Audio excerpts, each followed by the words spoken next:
Hey, what's up, everybody, and welcome in. This is FST Fantasy Sports Today. My name is Matt Striker. His name is Joe Pisapia. The band is back together. This is the place. Welcome back, everybody. When you want to dominate, whether it be season-long fantasy, DFS for those out there that are still cashing because they're still paying, and straight-up wagering, we've got you covered. FST Fantasy Sports Today. Remember, at SportsGrid, at SportsGrid TV. Those are our social media handles. Make sure you're following along. Joe, I feel out of sorts. I need a rep or two to get back out there. A couple of weeks with Wimbledon and everything going on. But here we are back, and it's the perfect time because, boy, oh boy, are things heating up. What's up, man? What's up, Matt Striker? It's so nice to see you again. The most anticipated reunion between two characters since Wolverine and Deadpool, I can only assume. I think that makes me Deadpool, clearly, and you Wolverine, considering the beard and hairstyle that you're rocking today.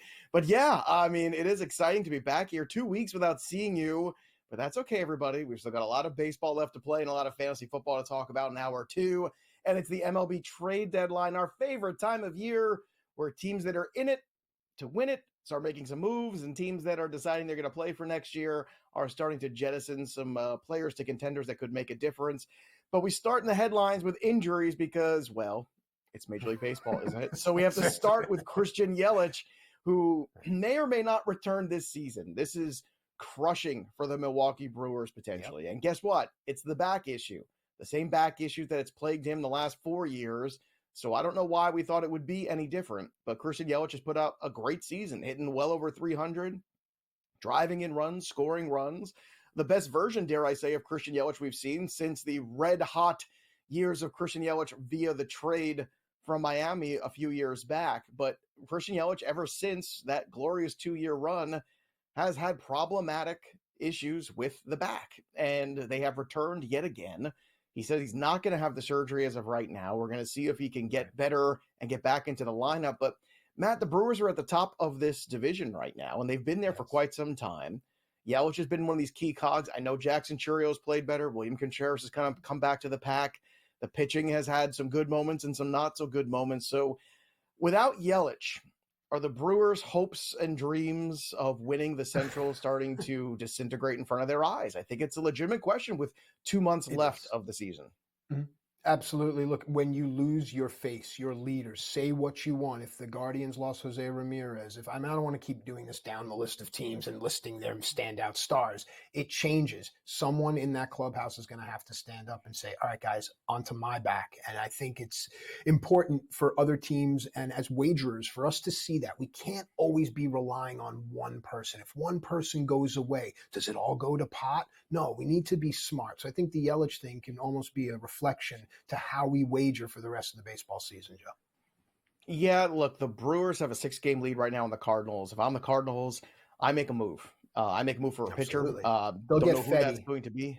It'll be Eric Fetty. I don't know if Fetty's the difference maker. Maybe. They no, need he's something. Not, they'll get something. Yeah, the thing is, you'd like to see them maybe make a move, ironically, for a Jack Flaherty type starter, like somebody like that. Hey, wouldn't that be ironic? Spider-Man just have Jack Flaherty right now. That would be really nice. But they've got to do something here because 6 games with 2 months to play is nothing. It's very achievable. One bad stretch, one good stretch, all of a sudden they're tied. So we've got to really look long and hard about that future. We're going to look at that in the rest of the show and talk about it too. But they're not the only team that could be struggling for a little while. The Yankees have been struggling for a long while, and the Orioles have had a down July. Now, when you're looking at these two teams, everyone's just trying to figure out the Yankee tailspin too. They have lost a ton of games in the last 40, way too many. So they've hung in there, and ironically, they've lost all these games, Matt, since the return of Garrett Cole to the rotation, which was supposed to be the big lift that they were waiting for and hanging on. And you're not going to hang this on Garrett Cole. It's not his fault necessarily. It's the fault of, well, the Yankees just don't seem to have enough guys in this lineup not named Judge and Soto producing. So they went out yesterday and acquired one in Jazz Chisholm from the Miami Marlins. Now, Chisholm, certainly an athletic player, certainly a fun, energetic player. But let's be honest about what Jazz Chisholm is. He's a career 310 OBP guy. He does steal bases, but again, you can't steal first base, so you got to get on in order to do that, right? To steal second, third, to actually be one of those guys moving around the bases, you got to get on base first.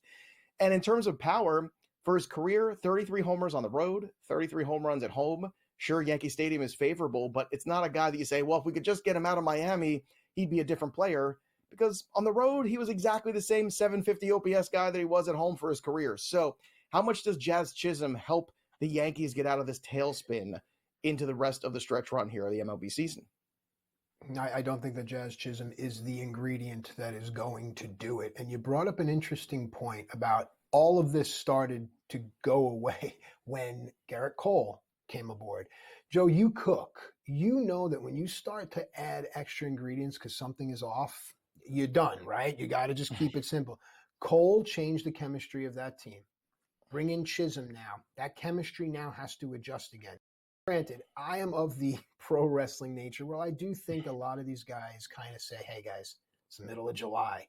It doesn't matter if we go 2-8. We're comfortable. We're in there. And I think they know it. You see a lot of guys also take these trips onto the IL. It's a long season.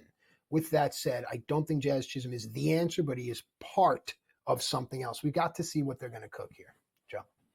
Yeah, I don't know in terms of prospect haul. It looks like they got some guys that are, certainly have some upside, the Marlins. But actually, can I ask you a question, Joe? Sure. Straight up. You hear on your at SportsGrid account that the Yankees are talking to Trevor Bauer. Your thoughts?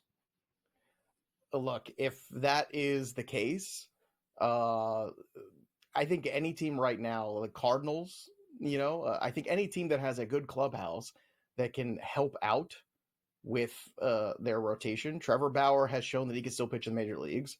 I think you have to take it for what it's worth, whether you like Trevor Bauer's antics, whether you like Trevor Bauer, the person. At the end of the day, unless there's actual legal issues there for him to burden, and there aren't anymore, I don't understand why we have free passes for some guys in the league who have had issues that have been settled out of court or have had other kind of issues like that. The Aroldis Chapmans, the Jose Reyes, we can go on and on. There's been a lot of issues with a lot of players over the years.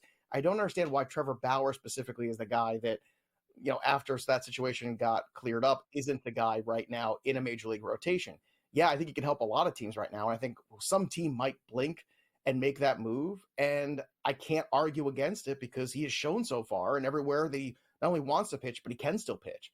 So that is the most perplexing to me why he's not on a major league team. But we'll see. We'll see if a major league team decides to do that. Other news too, Mike Trout has a setback from the knee issue. That's not good. He's going back for evaluation.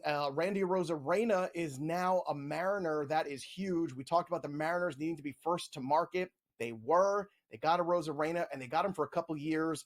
Desperately needed some help for Julio Rodriguez, right? Absolutely needed help for him. They've got that for this year. Now you got to get healthy, and the next couple years, too, is going to be arbitration eligible, but they shouldn't stop there. We're going to talk more about that. But this was a huge win, I think, for the Mariners, a team that ranks 28th in runs scored in Major League Baseball, but first in team ERA. This team needs to find some offense. Matt, what do you think of this Arozarena deal for the M's? I think that the M's and many other teams watch this show. I remember you clearly calling for Luis Robert, but again, we were talking about a bat. And I don't think the Mariners are done. I think this is a great move. And what's even better is, did you see across all the socials of Arozarena hanging out at the ballpark, saying goodbye to the fans? That is something right now in this climate that should not be overlooked. And I think it's also something that I don't think we're going to see a lot more of just based on security issues. But that right there was nice. If Arozarena can bring that kind of energy to the Mariners clubhouse from an offensive perspective, Julio's got some help, Joe. He does, finally. And I don't think they should stop there. We're going to talk more about that. And what they gave up for Arozarena, too, again, some good prospects, but not the top guys in the organization, which very perplexing to me. Tampa's doing an interesting job here. They sell off Eflin, Savali a couple weeks ago. Taj Bradley's pitching out of his mind. They're going to get Springs back next year, McClanahan back. Don't look now, kids, but the Rays are going to be retooling for 2025, and they're going to be dangerous. So are we when we return on FS2.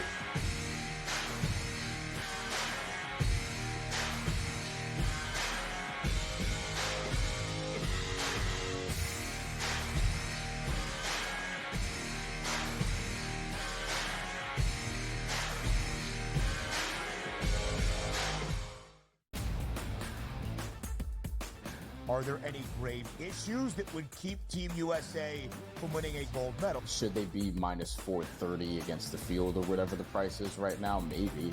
But am I looking at, hey, Europe as a continent to win the Olympics at plus 500 as an interesting bet? Yeah, because one, they have 5 teams in the Olympics out of the 12. The Early Line, only on SportsGrid. The Yankees are desperate. I mean, they can fire hitting coaches and everything else, but it's not working.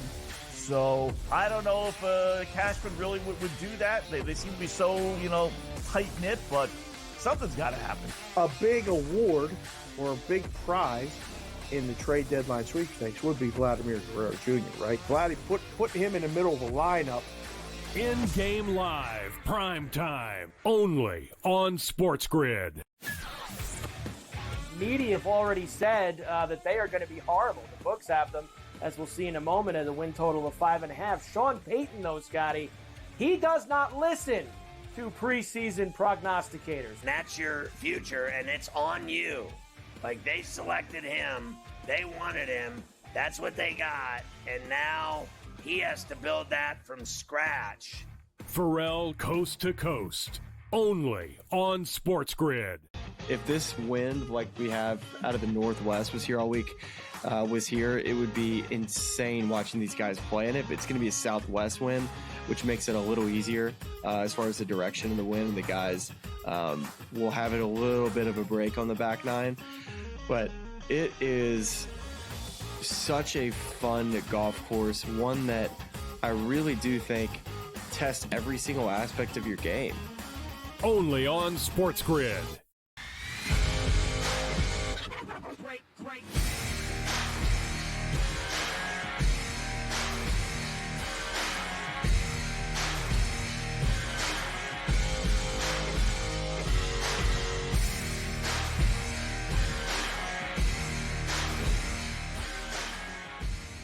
All right, welcome back into FST Fantasy Sports. Today, Matt and Joe with you here, giving you everything you need in order to dominate. And now it is deadline time. Deadline approaches for the weary man. Trade deadline predictions. Joe's going to put on his Karnak hat, and if you get that reference, good for you. He's going to hold an envelope to his temple, and he's going to predict great trades that could happen upon the deadline. So with that said, Jumba,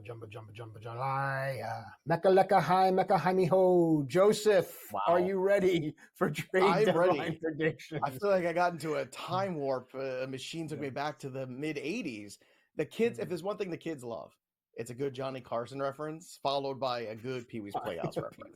I think that speaks a lot about the way we are, because I don't know about you, but I grew up watching Pee-wee's Playhouse, and I'm sure it had quite the effect on my brain. That's I think pretty clear over the years. Get out of bed. But yeah, let's get to it. Let's talk trades, my friend. Let's do it. Let's make some predictions. Surely. Okay, so what do you have here? Everyone is talking about what are the O's going to do. The O's seem to have a war chest of options. Everyone thinks they should go after pitching. Your thoughts, Joseph? I agree with everyone else if that's what they're saying. If everyone else is saying pitching, yes. And I know Scooball's the guy that everybody wants him to go after. I just don't know if they're the best fit. I talked about this yesterday on In-Game Live with Joe Ranieri, where we were talking about, what would the deal look like for the Tigers and the Orioles. And the problem is a lot of those, middle infield prospects that they have from the Orioles side, it kind of clogs up with the Detroit Tigers already have in their pipeline. Guys like Colt Keith that they like, they're already playing. They still got Torkelson in the infield that I think is going to get another shot here sooner than later. And I think that's kind of a weird fit. I don't think the Tigers are going to move Scooble unless somebody really backs up the truck. And I just don't know if that right combination of prospects and team matches up. But there is a team, I think, that matches up well, and a scenario that matches up well for the Orioles. And I think it's Garrett Crochet. Garrett Crochet is a pitcher that you can sign to an extension and you can lock him in for a while here. And that's what he wants. And it's what he should get considering how good he's pitched this year. Do you have concerns about him going into September, October? Of course you do. But you have to rely on the size, the 6'6", 250 frame, and that's a big boy. And you have to hope that he is just okay to keep plugging away. And so far, he hasn't really shown a lot of signs of fatigue at all. I know July hasn't been as good as May, but with the All-Star break, you got to take everything with a grain of salt. Guys are kind of off kilter a little bit, plus all the trade rumors heating up. So with Crochet, maybe a trade that looks something like this, where the White Sox get a star, which is something they need desperately, in Kobe Mayo, and they can plug and play him immediately at third base. Get a guy like Connor Norby, who goes in right away, also major league ready talent. You don't want guys, if you're the White Sox, that you have to wait 3-4 years on. You want somebody that you can play this year or next year as a starter. So if you have Kobe Mayo, Connor Norby, Cade Povich, I think that would bring back Garrett Crochet. And I think that is a huge win for both teams. The White Sox get their rebuild guys that are major league ready. The Orioles can keep Jackson Holiday, can keep Heston Kjerstad. Right. They still have a lot of guys left. Now, if they want to just back up the whole truck and put those guys in a deal and get Luis Robert too, okay, that'd be fun. But Crochet, Burns, Grayson Rodriguez for the next 2 to 3 years, Matt, that is a very formidable rotation that screams we are in it to win it in this window.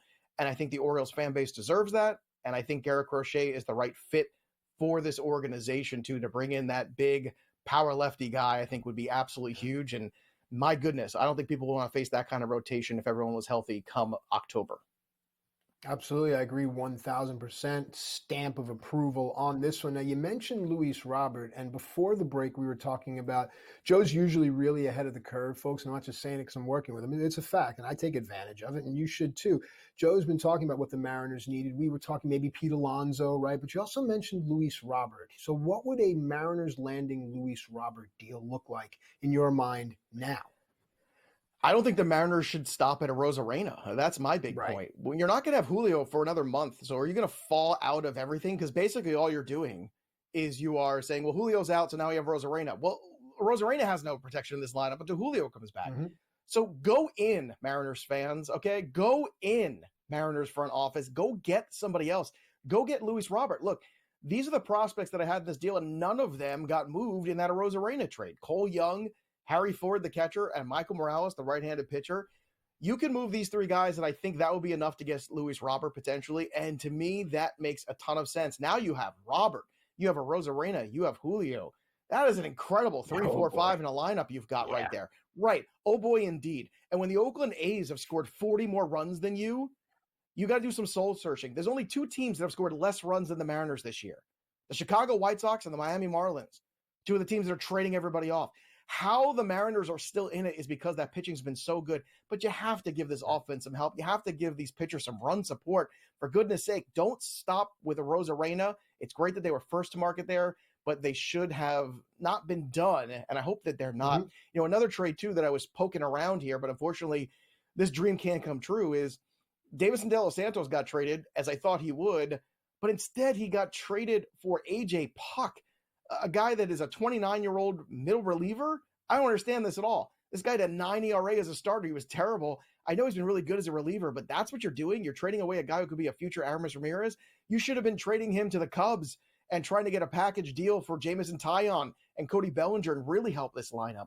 So trading away a 21-year-old kid, Matt, who is leading the minor leagues in home runs, I don't understand this at all. To me, the Arizona Diamondbacks missed the boat. This is the kind of deal they should have made. All right. Well, they should have, could have, and then listen, there's a reason that you're sitting here where you should be sitting in a general manager's office. But I'm telling you, the teams are watching. Your phone's going to ring. With the final minute that we have left, this is a great idea that you had involving the Guardians and a former Cy Young winner. Yeah, the Guardians need one more pitcher, I think. And if they can get Blake Snell from the Giants, I think that would be huge. Now, if you were here on SportsGrid yesterday, watching In-Game Live with Joe Ranieri and myself, we ladder bet Blake Snell up to 10 strikeouts last night against the Rockies. Well, he didn't get 10. He got 15. So we cashed on that big time. This is why you stay with us at SportsGrid. But I think a Kyle Manzardo and a Chase DeLauder, you give up 2 of your major league ready talents or close to it.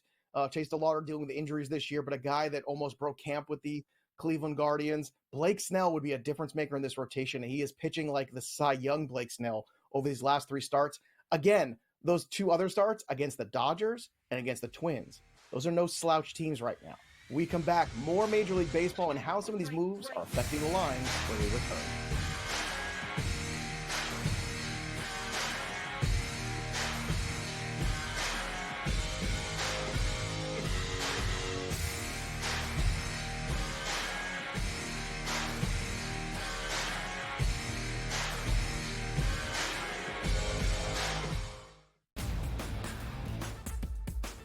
Are there any grave issues that would keep Team USA from winning a gold medal? Should they be minus 430 against the field or whatever the price is right now? Maybe. But am I looking at, hey, Europe as a continent to win the Olympics at plus 500 as an interesting bet? Yeah, because one, they have 5 teams in the Olympics out of the 12. The early line. Only on SportsGrid. The Yankees are desperate. I mean, they can fire hitting coaches and everything else, but it's not working. So I don't know if Cashman really would do that. They seem to be so, tight-knit, but something's got to happen. A big award or a big prize in the trade deadline sweepstakes would be Vladimir Guerrero Jr., right? Vladdy, put him in the middle of the lineup. In-game live, prime time, only on SportsGrid. Media have already said that they are going to be horrible. The books have them, as we'll see in a moment, at a win total of 5.5. Sean Payton, though, Scotty, he does not listen to preseason prognosticators. That's your future, and it's on you. Like, they selected him. They wanted him. That's what they got. And now he has to build that from scratch. Pharrell Coast to Coast, only on SportsGrid. If this wind, like we have out of the Northwest, was here all week, it would be insane watching these guys play in it. But it's going to be a southwest wind, which makes it a little easier as far as the direction of the wind. And the guys will have it a little bit of a break on the back nine. But it is such a fun golf course, one that I really do think tests every single aspect of your game. Only on SportsGrid.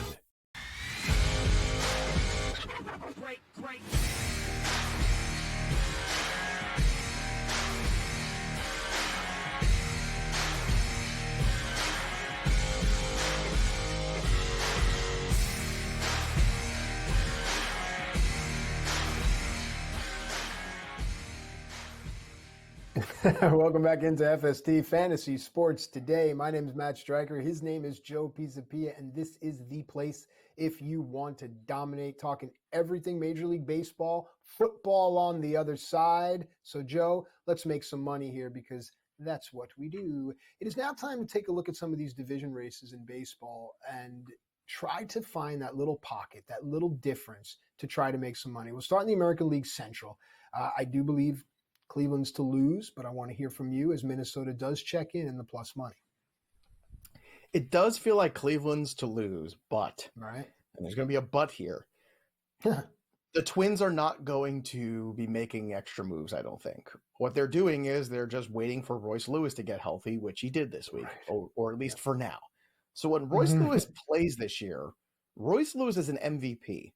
He just is. If you were to take his numbers and stack him against anybody else in an extended extrapolation situation, statistically speaking, he's up there at the top of the league with the guys like Bobby Witt and Aaron Judge and all those guys. So when you add that kind of difference maker to your lineup, everything changes. Now the question is, can you get 2 healthy months of Royce Lewis? That's a huge question because we don't see that. It doesn't really exist. Perhaps it's like Santa Claus, where it's more just a notion inside your heart than it is something that's real. Maybe Royce Lewis lives inside of all of us. I don't know. All I know is that is a huge difference maker. And Pablo Lopez is pitching very well. We said that regression was going to happen there. The ERA was way above the xERA. Eventually those two things would come back together, and they are. Joe Ryan, I still believe in him. It's just a matter of, do you think they can catch the Guardians? And I'll tell you what, if the Guardians, Tanner Bybee the other day, kind of came out of a start. If they have any issues with their rotation, things go south for the Guardians right away. That's my opinion. That's why a move for Snell is so important. Can you get something like that? Can you bring in a difference maker starter? If they don't do that this week, I think the Guardians are vulnerable. Yeah, the change to the ballpark has been a big win. Naylor's been great. You're seeing balls fly out there. Stephen Kwan, we're a big fan of his on the show. But the Twins at the plus 165 mark, with the way Royce Lewis has played all year, can he jump in again and be red hot? It's very possible, and I would not count the Twins out yet. This is one of the more interesting races out there, and the best way to make money on this race is not to bet on the Guardians at this point. It's to bet on the Twins and Royce Lewis. Yeah. So I think it's very possible, especially if the Guardians don't make a move. I think I would be really interested in this Twins number a week from now. We'll check in on it next week to see what kind of changes happen in terms of the numbers and in terms of the rosters. Absolutely great take on the entire situation. And just one thing to add is there's got to be something going on in Minnesota, something in the grass, something in the dirt and the water. It's just that, no one can stay healthy for this team. And then a guy like Carlos Santana plays like his hair's on fire and no one notices. So I think you're right. And I think you hit it nail on the head. Good job by you. Let's go now to the American League East, where this will get some people's blood boiling. So let's hear what you have to say. I think that this number for the Orioles is going to get more significantly into the minus sooner than later. I don't think the Jazz Chisholm, addition really moves the needle for me. You mentioned it too. I think we're both in agreement for that. I think that and I do think it's only a matter of time, the Orioles make a big power play move, whether it be for a Crochet, a Skubal, something. They're going to get something, and it's probably going to be a pitcher. Right. And don't forget, they can continue to add these young players at any given time. Injuries don't affect the Orioles because outside of Gunnar Henderson and Adley Rutschman, they can replace pretty much anybody at any given time with somebody well above replacement from their own organization. That makes the Orioles super dangerous. So I think this number is going to be more like minus 130 in 2 weeks from now. I've been on the Orioles since the beginning of the year. Orioles-Phillies was my World Series. I'm sticking to that. So far, knock on wood, looks pretty good. But the Orioles right now, I think, are a team that I would be betting in the minus. That's where I would be. All right, let's head out west, young man, and close it out here and try to find some value because this is going to be a fun race down to the wire. Look, this is the last run of the Houston Astros, right? They got to get Verlander back healthy. They've got to get Kyle Tucker back healthy. The Mariners, this is your chance to jump back in. And if they make another move, I think I'm really interested. This is another wait and see over the next couple of days because I don't think even if they made a Robert move that this number would change all that much. I think it would still be in the plus. So I'm going to wait to see if they can add one more bat along with Julio. If they can, it's really good. The Rangers are really interesting.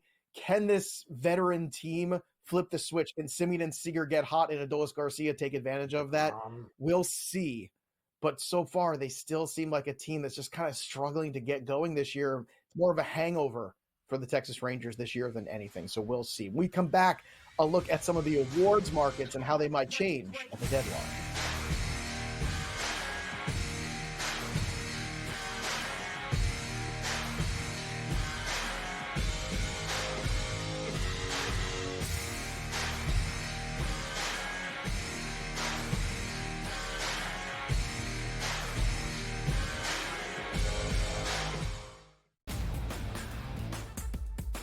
Are there any grave issues that would keep Team USA from winning a gold medal? Should they be minus 430 against the field or whatever the price is right now? Maybe.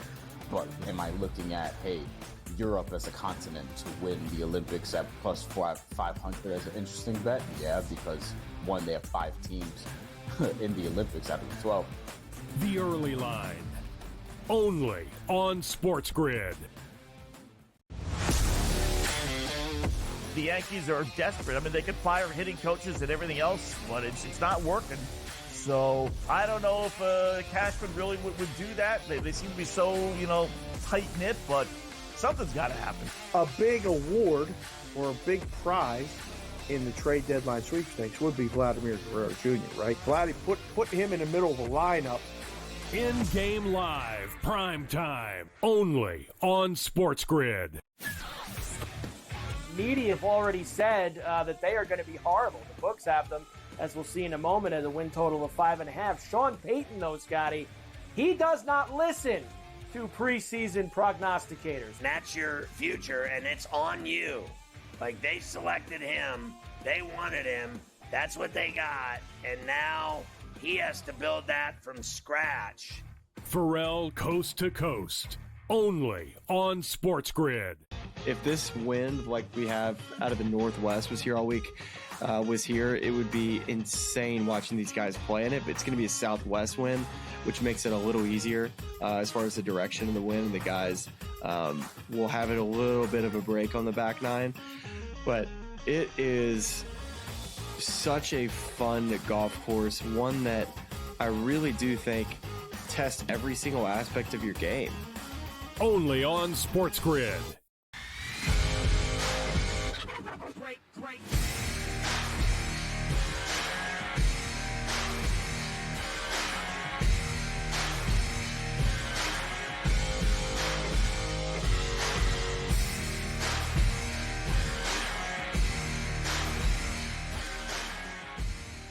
right, we're having a good time here. FST Fantasy Sports today. Matt and Joe with you, giving you everything you need in order to dominate.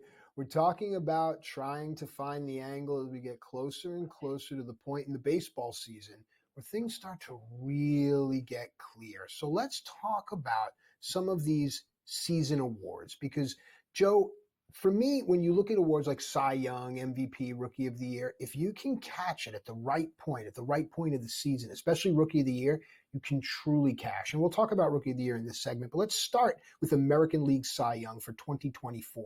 And let's look at the board. I'll throw 3 names up there, and you talk about them. I think, obviously, you have to start with Tyreek Skubal, but I'll let you take the conversation from here. Yeah, look, Skubal, it's his. I think the way he's pitched this year, he's been so consistent, and not to take anything away from Corbin Burns, but here's the rub, which is if Tyreek Skubal does get traded and gets traded to the Dodgers or gets traded to the Braves or some other organization, right, or the Dodgers, yes, all of a sudden now it becomes Corbin Burns Award. And I love that Seth Lugo's on this because this is just, you kind of go back to all the work you put in, right? And we talked in the offseason, right, January and February, we're talking about, writing all the profiles for the Black Book for the pitchers this year. And going through, the one guy that really stood out to me is like, man, this guy's a great value. He costs nothing. And it's Seth Lugo. And every time you kept pulling back another layer of the onion, you keep pulling it back and you say, this is really good. Everything's really good here. All these deep metrics are good. Can he just withhold over 175 innings this year? And so far, the guy's been unbelievable. He deserves to be in this conversation. The fact he's at 12-1, I don't think he can win it. But, I mean, it's stunning for a guy who is being drafted this past year at 280 overall. Like, just let that sink in. Like, that's where he was.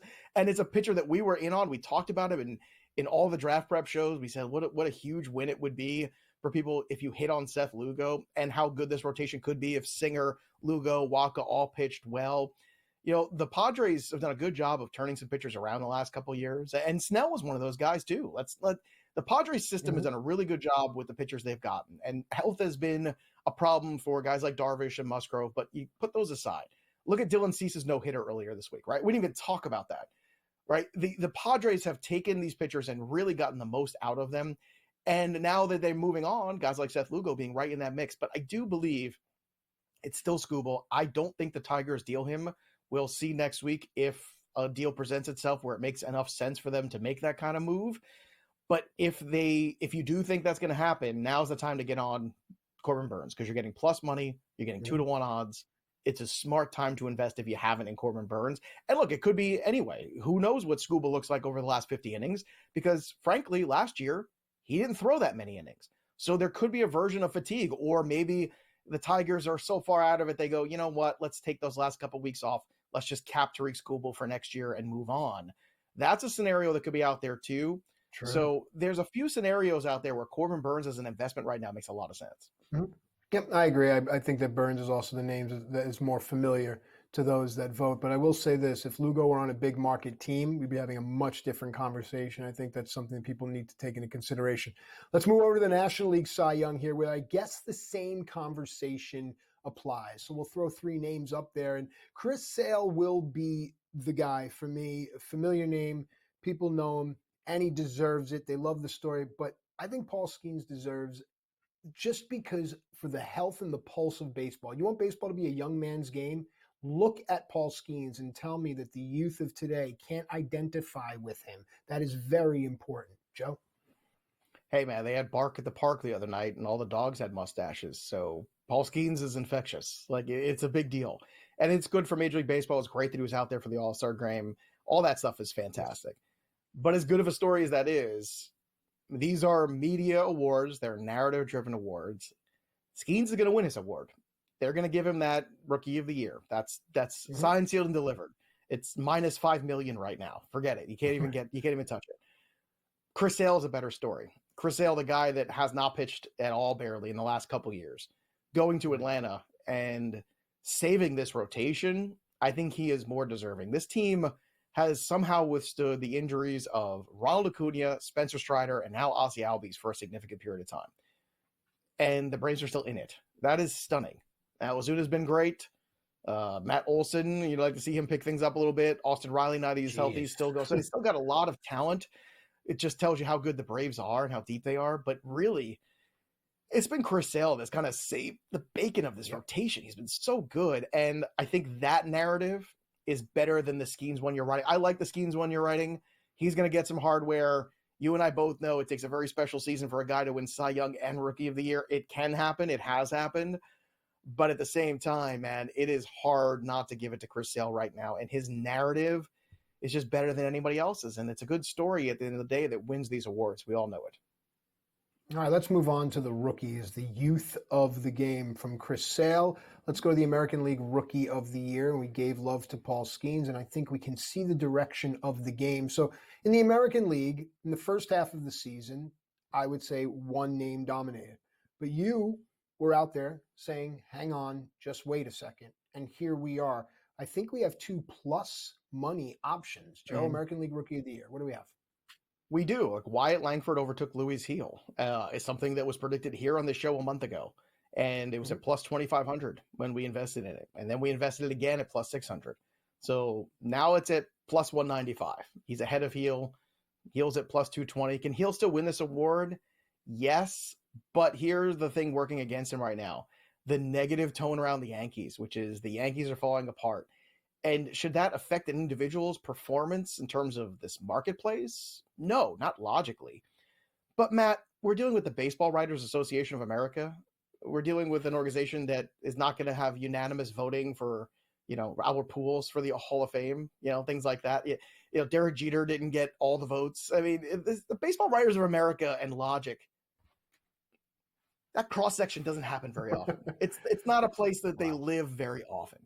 So you got to throw that out the window right now. And Wyatt Langford, if the Rangers do have a finish with a flourish here in these last 2 months, and this veteran team does put it together, and Wyatt Langford hits, I think Langford's really going to be in that conversation. Now, here's the thing I would say. If you have invested in him at plus 2,500 or 6-1, and they're already giving you a cash out, take it. Because this is going to be, I think, close to a coin flip by the time the end is near. Heel's been back on track. That's great. It's a good story. But at the same time, you've already made money on it. And this is where you're talking about investments and greed. We've made a good investment. We've made money. If you can cash out of it in that plus money, right, at 2,500 or even 6-1, and now it's 2-1, they're giving you money to just walk away from it, walk away. Because injury at any moment can kill this. And it's still 2 months of baseball left. Not football, baseball. They play every single day, folks. So you take that variance out of it, you take your money and run. I think that's a good idea. All right, let's talk about managers of the year. We'll do AL first and then NL. Let's go. Who do you like in the AL? Look, Stephen Vogt, it's hard to go against him. First-time manager, and he is the favorite at minus 155. Alex Cora has done a phenomenal job. I mean, think about what they lost. They lost Whitlock. They lost Giolito. They lose all these pitchers, right? And they're still in the wild card hunt. Plus 230 here for Cora, who just got an extension, well-deserved. Arguably the most liked and best manager in baseball. I think a lot of people will kind of vote for him. Cora is where the value is, but I think it's votes to lose right now. However, if you do like the Twinkies, then you should be looking potentially at voting for Alex Cora for this award. All right, and to the National League with the time that we have remaining. Pat Murphy, right now at minus 125. A lot happening with the Yelich deal. And huge shoes to fill, too, going in there for Craig Counsell, who left, who had been there forever, right? The hometown guy. That's a really tough thing to step into. So regardless, he's done a phenomenal job. But without Yelich, if this team falters down the stretch, I don't think he can win this. I think the narrative goes to, well, the Phillies, wire to wire, were that team this year. And Rob Thompson, I think, deserves a little bit more credit for how he gets this team to play on a daily basis. They play with fire. They play with an intensity over 162 that's really tough. And again, they have the only home field advantage in baseball that I see. Philly is not a place you want to go in and play in October. We come back, more baseball right here on SportsGrid.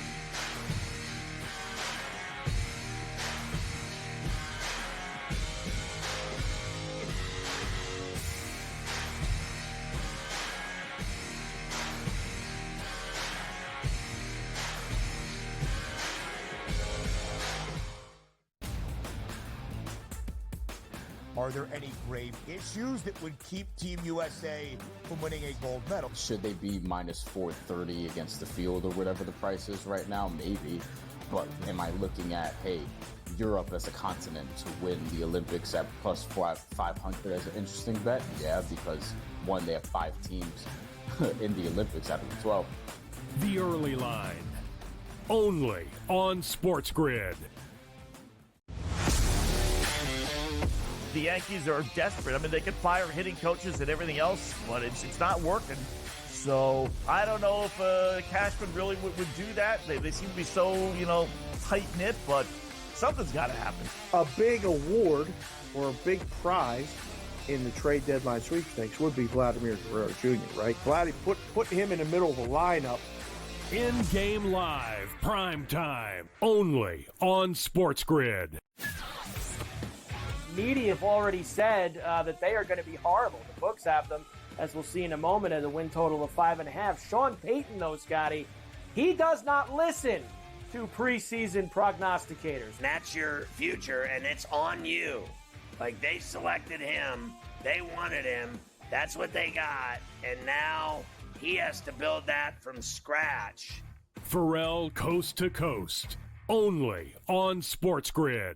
If this wind, like we have out of the Northwest, was here all week, it would be insane watching these guys play in it. But it's going to be a southwest wind, which makes it a little easier as far as the direction of the wind. The guys will have it a little bit of a break on the back nine.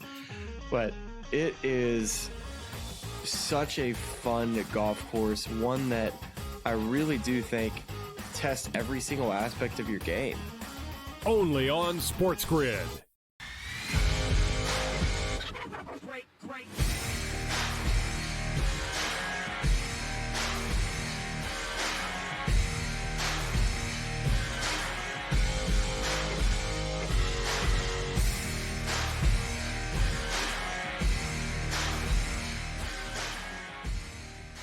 All right, this is FST Fantasy Sports Today. Matt Striker and Joe Pisapia with you here. Everything you need in order to dominate, whether it be season-long fantasy, DFS, straight-up wagering, we've got you covered.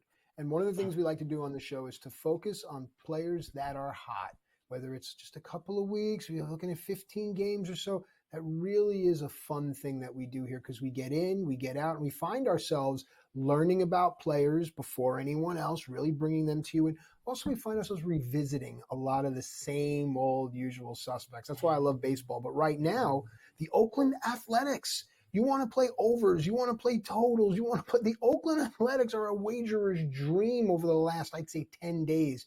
And Lawrence Butler's been a big part of it, Joe. Hot July.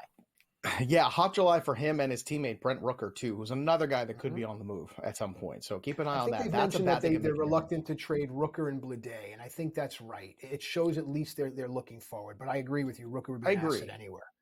And I agree. I think the A's should stop and start really building and nurturing some of these players, especially if they're trying to move to Vegas and then trying to, reshape this organization. You want some talent around it. Yeah. But Lawrence Butler, a guy that has a lot of athleticism, but in terms of it translating on the major league level, it's been very hit and miss, literally and figuratively. And over the last month, he made an adjustment with his hitting coach. The adjustment was keeping his head still at the plate. Too much head movement was throwing off the eye line of the ball. That's a very simple adjustment, right? But it's yielded incredible results. Look at over the last 30 days what this guy has done, because it's unbelievable. We're talking about a batting average over 380 over the last 30 days, an OBP over 400, a slugging percentage over 850 for Lawrence Butler over those 30 days, and a 1293 OPS. Now, he's not going to stay this hot the rest of the year, but 9 home runs, 26 RBI over the last 30 days. Also important, just 17 strikeouts in 23 games. So the strikeout rate getting cut down. He also has 5 steals over that time. Don't look now, but Lawrence Butler might be one of these guys that if you were in any sort of keeper league and somebody picked him up off the waiver wire, he could be a really valuable keeper next year, depending on the depth of that league and what you're allowed to keep, because he is a young player. He is a guy that's got a lot of talent, power, speed, combination. It's all there. So all of a sudden, Lawrence Butler could turn into a star. You've got Rooker, you've got Blade, you've got Wilson. Like, you've got some makings of an Oakland A's team that could actually be competitive. But Lawrence Butler is one of these guys, and he's not even rostered in 100% of leagues or anything like that. He's in the 70s right now. So he could even be floating around in some of those more shallow leagues potentially if people aren't paying attention at this stage in the game. But Lawrence Butler has had a tremendous 30 days. Now the question is, can he maintain these adjustments through the rest of the season? If he does, his ADP next year is going to be significant. Just mark my words, it will be significant. That's how much talent this kid potentially has, but he's got to keep it going for the next 2 months. Larry did it.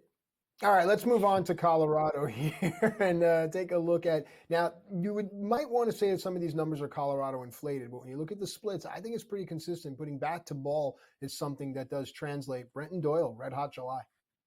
Yeah, another guy too that I think if you're trying to make trades in your fantasy league and you're looking for somebody to acquire that's going to really help your outfield, like if you had Christian Yelich go down, go get Brenton Doyle. Go make a trade for Butler, right. Guys who are plucked off the waiver wire or maybe still sitting on it. 319 batting average, a 382 OBP, a 740 slugging, and a 1229 OPS. So who cares if he has games in Colorado? That's great. Okay, so what? He's still going to play half of them the rest of the season in Colorado. But to your point, Matt, it's the road numbers that are equally good. So Brenton Doyle is not a flash in the pan kind of guy. He's been pretty solid all year, but he seems to be gaining confidence as the year goes on. Is he going to maintain this pace? No. But if you lost Yelich or you were waiting for Trout to come back and they're not, these are two outfielders right now that I would be looking to acquire in some fashion because you have to ride the streak as long as you can. And Doyle does play half of his games in Colorado. That is a big help. So both of these players, Butler and Doyle, could help you in your stretch run through the playoffs in your fantasy leagues. Something that you do, Joe, often that I really enjoy, and I want to thank you on behalf of the community, is you're always addressing the manager that is impacted by the day's news. And I think that's something that really, he's 100% right. You league right now, you say, who had Yelich? You look in your league right now and say, who had this guy or that guy? And you go and you get that opportunity. I'm glad that you're consistent with that reminder. All right, let's move to some pitching now, because you want to talk pitching, just go to Tampa. They should be like a store where you can go and buy good pitching. Taj Bradley would be right there, right when you walk in. Well, I remember at the beginning of the year, Matt, we had a big conversation about Taj Bradley, right? A guy who was, in shallow leagues, not being drafted at all because of the injury he suffered right at the end of spring. But he looked so good in spring, so much more confident. And look at the last 30 days for him. 4 wins, 31 innings, a .28 ERA. Don't adjust your TV. 0.28. 0.79 whip, 36 strikeouts in those 31 innings. He has blossomed into a star. And this is the guy that everybody was very excited about. And he's finally comfortable at the major league level. Last year we talked about he was thrust into the major leagues because of the injuries before he was ready. He took his lumps, and to his credit, he did not quit. He struggled at AAA still. Everybody had these, well, maybe Taj Bradley's not that guy. Well, guess what? He is. And he's figured it out. And next year, Springs, McClanahan, Taj Bradley, the Rays are going to be right back into the mix. Boz, Pepio. Yep. The Rays know what they're doing, man. If you gave the Rays a budget, it's amazing to think how good they could be. Lump sat alone in a buggy in March. All right. Brandon Pfaadt. Most people will remember Brandon Pfaadt from his dynamic World Series, but here he is again having a red-hot July, and this team really could use it. Joe? Yeah, and he was one of our favorite buy lows about a month ago. We did a whole segment on Brandon Pfaadt. Look at the last 29 innings, a 1.82 ERA, a 0.88 whip, 27 strikeouts. Look, he has scaled back the strikeouts a little bit in favor of being a more efficient pitcher, but he's still at around a K per 9, which is where you want him to be an elite level pitcher. We knew the ERA was going to come back to the xERA, to the xFIP, and guess what? It has. So for any early struggles or inflations or bad luck that he had, all the underlying metrics were there for Brandon Pfaadt to be a guy that you wanted in your rotation, and certainly Brandon Pfaadt has been that guy. So Bradley, Pfaadt, two guys that you probably were not thinking were going to be leading your rotations in July, have done just that. Now, the question is, can these guys do it down the stretch run in August, in September? I believe the answer is yes. I think you have found enough development of these pitchers at the major league level now to be confident in these kind of names. And these are the kind of guys that we were looking at in the beginning of the year. These are the guys we were drafting: Seth Lugo, Bradley, Pfaadt. And these guys are the ones that are still here and relevant, when a lot of other pitchers haven't been. More FST when we return on SportsGrid.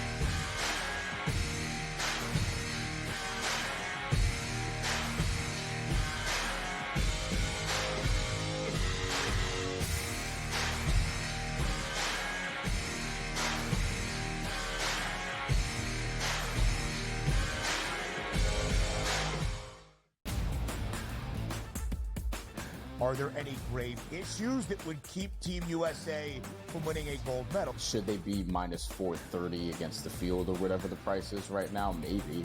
But am I looking at, hey, Europe as a continent to win the Olympics at plus 500 as an interesting bet? Yeah, because one, they have 5 teams in the Olympics out of the 12.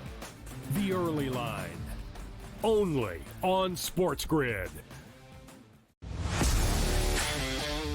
The Yankees are desperate. I mean, they could fire hitting coaches and everything else, but it's not working.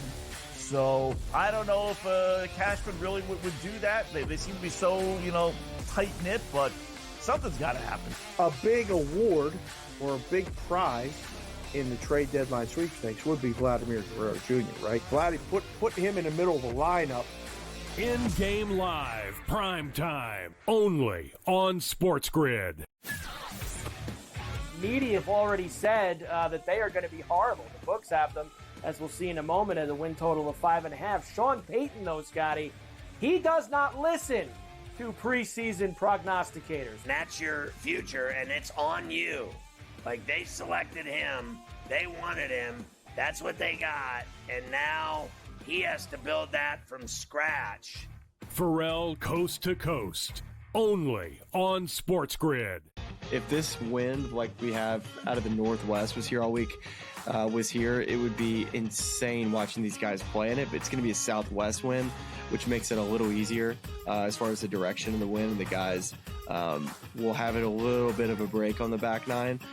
But it is such a fun golf course, one that I really do think tests every single aspect of your game. Only on SportsGrid.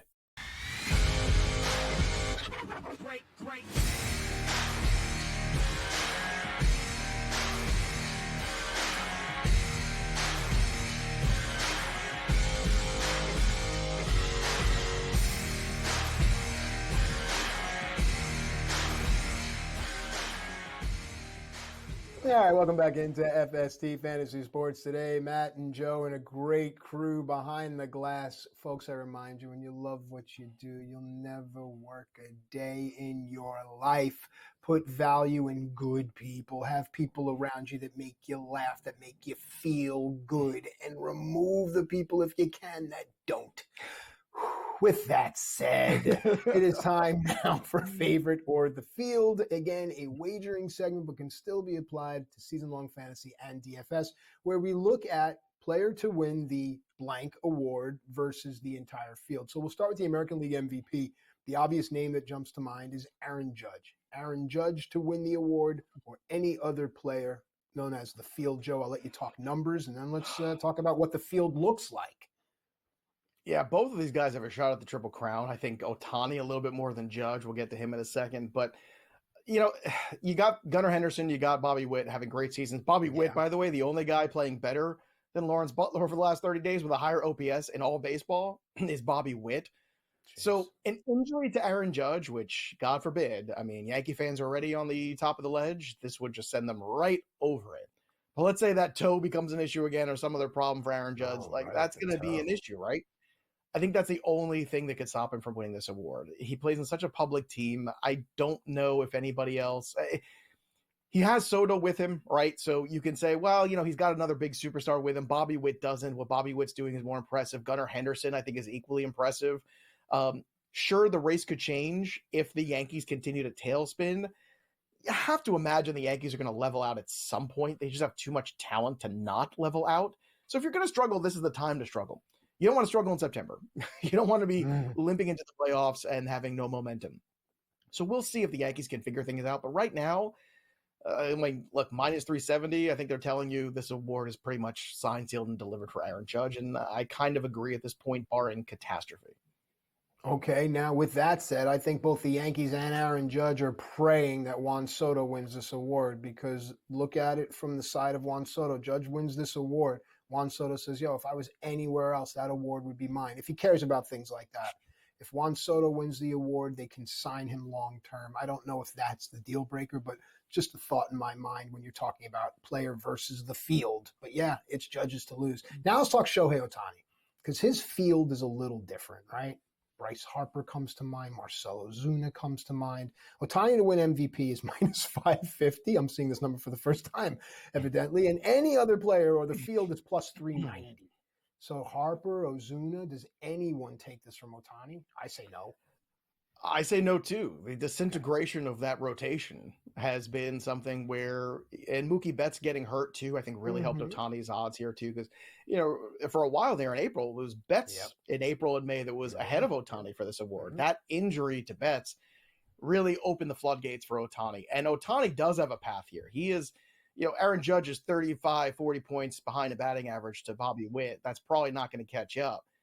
But Ohtani's in striking distance or leading in all the major categories here for a Triple Crown. So Ohtani, I think, deserves it at this point because the Dodgers have been great.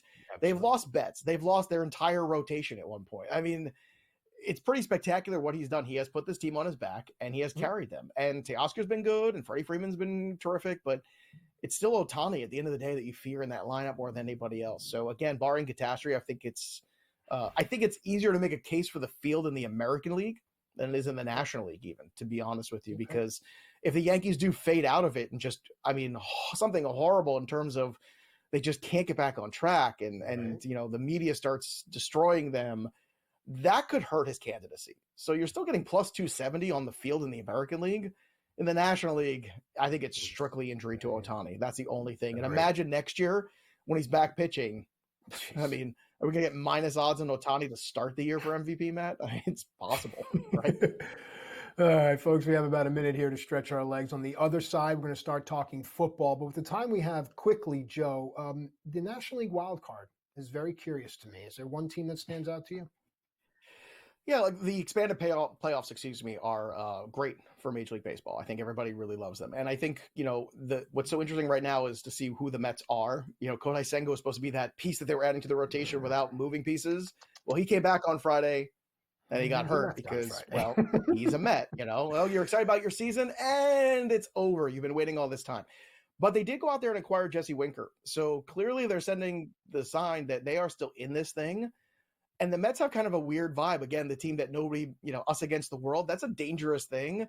Can this rotation hold together? We'll see. But the fact that they acquired Winker, we'll see if they acquire somebody else now that Senga's going to be out. More FST Hour 2, wall-to-wall football when we return.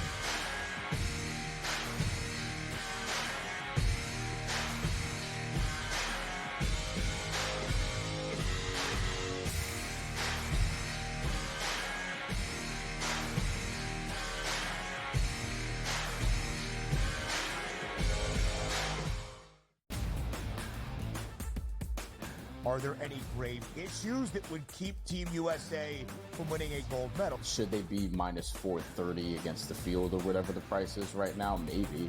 But am I looking at, Europe as a continent to win the Olympics at plus 500 as an interesting bet? Yeah, because one, they have 5 teams in the Olympics out of the 12. The Early Line. Only on SportsGrid. The Yankees are desperate. They can fire hitting coaches and everything else, but it's not working. So I don't know if Cashman really would do that. They seem to be so, tight-knit, but something's got to happen. A big award or a big prize in the trade deadline sweepstakes would be Vladimir Guerrero Jr., right? Vladdy, put him in the middle of the lineup. In-game live, prime time, only on SportsGrid. Media have already said that they are going to be horrible. The books have them, as we'll see in a moment, at a win total of 5.5. Sean Payton, though, Scotty, he does not listen to preseason prognosticators. That's your future, and it's on you. They selected him. They wanted him. That's what they got. And now he has to build that from scratch. Pharrell Coast to Coast, only on SportsGrid. If this wind like we have out of the Northwest was here all week, it would be insane watching these guys play in it. But it's going to be a southwest wind, which makes it a little easier as far as the direction of the wind. The guys will have it a little bit of a break on the back nine. But it is such a fun golf course, one that I really do think tests every single aspect of your game. Only